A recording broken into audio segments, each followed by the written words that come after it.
खबर आपको दे दें, गुजरात में सभी सीटों के रुझान सामने आ गए हैं और भारतीय जनता पार्टी आज तक का जो एग्जिट पोल रहा है मैक्सिमम 151 का, भारतीय जनता पार्टी अभी के रुझानों में 151 तक पहुंच गई है।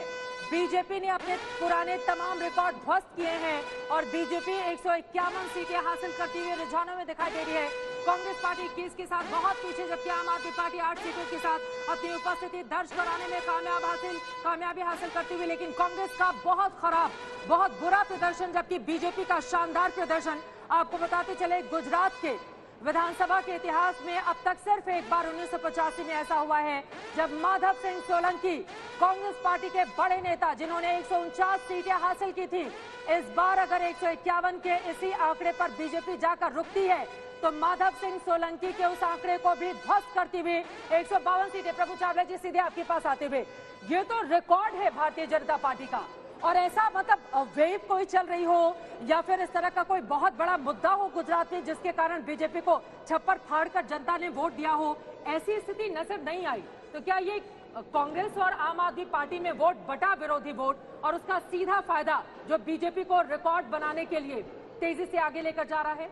तो डबल इंजन की सरकार डबल रिकॉर्ड तो बनाएगी, ऐसा लगता है मेरे को, परंतु अभी थोड़ा अर्ली है क्योंकि पोस्टल बैलेट पहले खुलते हैं, उसमें जितने रिजल्ट आते हैं, पहले देखा कि रिजल्ट उसके कुछ और होते हैं, बाद में कुछ और होते हैं। तो ये तो तय है कि डबल इंजन की सरकार जो वहाँ पर है वो रिकॉर्ड तोड़ने वाली है, 7वीं बार चुनाव जीतने वाली है, और कितनी सीटें आएंगी इसका ऊपर निर्भर करता है। जब 151 अभी तक के आंकड़े 1.5 घंटे हो चुके हैं काउंटिंग। नहीं, जैसे अभी सुबह मैं देख रहा था कि हिमाचल के अंदर कांग्रेस का बीजेपी काफ़ी आगे थी क्योंकि पोस्टल बैलेट कर रहे थे, लगभग बराबर हो गए हैं। तो मैं इसलिए कमेंट उसके ऊपर नहीं दूंगा क्योंकि जब तक ये पोस्टल बैलेट का राउंड खत्म होने ही हो जाता है, एक राउंड कंप्लीट राउंड करनी होता है, तब तक गया। पर ये तो तय है कि मोदी जी के नाम पर वहाँ पर मोहर जरूर लगी है और मोदी जी ने अपना रिकॉर्ड न केवल इंडिया में बनाया, ऐसा लगता है विश्व में बनाने वाले। और संजय जी, कांग्रेस पार्टी का भी जो हमारे एग्जिट पोल का अनुमान था उसके मुताबिक हमने 16 से 30 दिया था, 21 पर कांग्रेस पार्टी का 24 पर सिमटना, ये भी एक बड़ा संकेत है। 77 पिछली बार गए थे, पाटीदार आंदोलन चरम पर था, तमाम मुद्दे उन्होंने जीएसटी से लेकर डिमोनेटाइजेशन के उठाए थे, सफल तरीके से उठाए थे,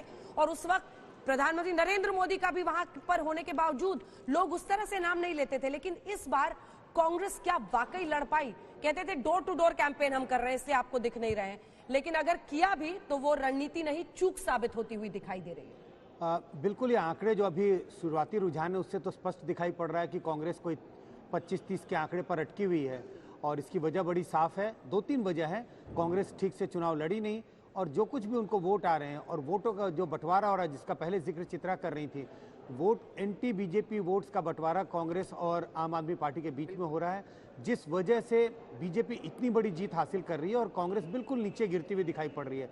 मैं ये नहीं कह रहा कि बीजेपी की जीत सिर्फ इस वजह से है, इसके पहले आम आदमी पार्टी वहाँ नहीं थी, इसके बावजूद बीजेपी ने 5-6 चुनावों में जीत दर्ज की। लेकिन इतनी बड़ी जीत का कारण है आम आदमी पार्टी और कांग्रेस के बीच में एंटी बीजेपी वोटों का बंटवारा होना। जब वोट प्रतिशत आएंगे तब हमें देखने को मिलेगा। मेरे हिसाब से बीजेपी का वोट कोई बहुत बढ़ता हुआ दिखाई नहीं पड़ रहा। पिछली बार भी उनको 48% वोट थे, इस बार भी तकरीबन वोट उतने ही आएंगे। 48% वोट पर पिछली बार 99 सीटें, और इस बार 48% वोट पर तकरीबन लगभग उनको 150 सीटें आ रही हैं। इसकी बड़ी वजह यह है कि एंटी बीजेपी वोट कांग्रेस और आम आदमी पार्टी के बीच में बंट रहा है। विनोद जी, आपको भी ऐसा लग रहा है? 147, देखिए 147 से 151, जहां पर भी मतलब 150 के आसपास ही भारतीय जनता पार्टी ठहरती हुई नजर आ रही है, तो क्या ये सीधा माना जाए? क्योंकि कोई ऐसा बहुत बड़ा मुद्दा नहीं था कि गुजरात में बीजेपी ने कमाल कर दिया हो। एक साल पहले ही पूरी की पूरी कैबिनेट, अपनी पूरी सरकार, मुख्यमंत्री का चेहरा बदल डाला। भूपेंद्र पटेल को वहां पर नाम पूछ लो मुख्यमंत्री का तो मुश्किल से लोग जवाब देते हुए नजर आते हैं। ऐसी स्थिति में एक तरफ नरेंद्र मोदी का चेहरा और दूसरी तरफ वोटों का बंटना, क्या वो बीजेपी को सीधे बहुत बड़ा फायदा पहुंचा रहा है? नहीं, देखिए, इसमें 3 फैक्टर है महत्वपूर्ण मुझे लगता है। एक तो वोटों का बंटवारा। अब वोटों को बंटवारे के चुनाव से पहले ही ये एक मैसेज हो गया था कि आम आदमी पार्टी और कांग्रेस के बीच में वोटों का बंटवारा हो रहा है, तो उसका परसेप्शन का ही फर्क पड़ता है, और काफ़ी जो बीच वाला जो फ्रिंज वोटर होता है वो फिर पलट जाता है जीतते हुए के साथ। उसको लगता है कि भाई बीजेपी अगर जीत रही तो हम उधर क्यों ना जाएं। ये, और तीसरा, नरेंद्र मोदी जी के नाम पर तो चुनाव लड़ा ही जाता है।